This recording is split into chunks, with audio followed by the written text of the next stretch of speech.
Hi everyone, welcome back to the Investing Iguana, where we talk about all things related to money, finance, and investing. I'm your host, Iggy, and today we're going to discuss a hot topic that has been making headlines in Singapore. Car COE prices hit new record. Premiums for larger cars cross 140,000 Singapore dollars for the first time. Is it still worth getting a car? If you're new to this channel, COE stands for Certificate of Entitlement, which is a quota system that limits the number of vehicles on the road in Singapore. Basically, if you want to buy a car in Singapore, you need to bid for a COE, which is valid for 10 years. The COE price is determined by the demand and supply of vehicles in each category.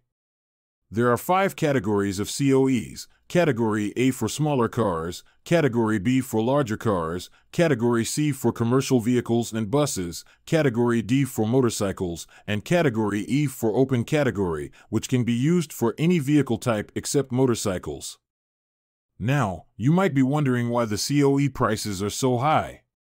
Well, there are several factors that contribute to this phenomenon. First of all, there is a limited supply of COEs available in each bidding exercise. The quota of COEs is determined by the Land Transport Authority, LTA, which takes into account the number of vehicles that are deregistered, scrapped, or exported, as well as the projected growth rate of the vehicle population. The LTA also adjusts the quota periodically to achieve its long-term goal of zero growth in the vehicle population by 2024. Secondly, demand for cars in Singapore is high, especially for larger cars and electric vehicles, EVs.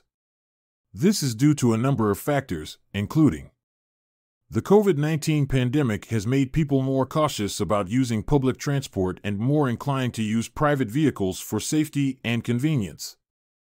The government has introduced various incentives and schemes to encourage the adoption of EVs, such as the EV Early Adoption Incentive, EEAI, which gives rebates of up to 20,000 Singapore dollars off the vehicle taxes for EVs until December 31, 2023. The Vehicular Emissions Scheme, VES, which imposes surcharges or grants rebates based on the pollutant emissions of vehicles, will be tightened from January 1, 2024. This means that more cars will be subject to higher surcharges or lower rebates, making them more expensive to buy. Some car dealers have been offering attractive discounts and promotions to boost their sales and meet their year-end targets. This has enticed more buyers to place their orders and bid for COEs. Thirdly, there is a sense of uncertainty and speculation among car buyers and sellers. Many people are unsure about what will happen to the COE prices in the future, especially with the changes in the EEAI and VES schemes next year. This creates a lot of volatility and unpredictability in the COE market. So, with all these factors in mind, is it still worth getting a car in Singapore? Well, that depends on your personal preferences, needs, and budget. Here are some questions that you should ask yourself before you decide to buy a car. Do you really need a car? Can you use other modes of transport such as public transport, taxis, or ride-hailing services?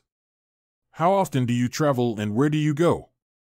How much time and money do you save or spend by using a car versus other alternatives? What kind of car do you want? Do you prefer a smaller or larger car? Do you want a petrol or electric car? How much power and performance do you need? How much space and comfort do you want? How much can you afford? How much are you willing to pay for the COE? How much are you willing to pay for the car itself?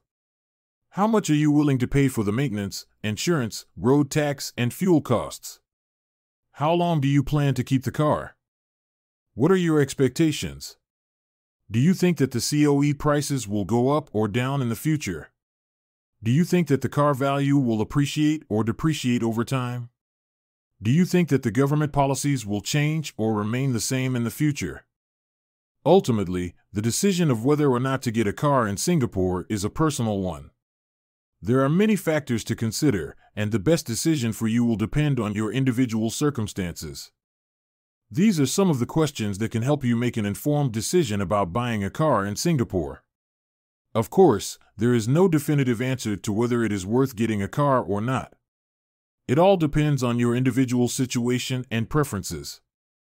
However, one thing is certain, buying a car in Singapore is not cheap. It is a big financial commitment that requires careful planning and consideration. So, what do you think?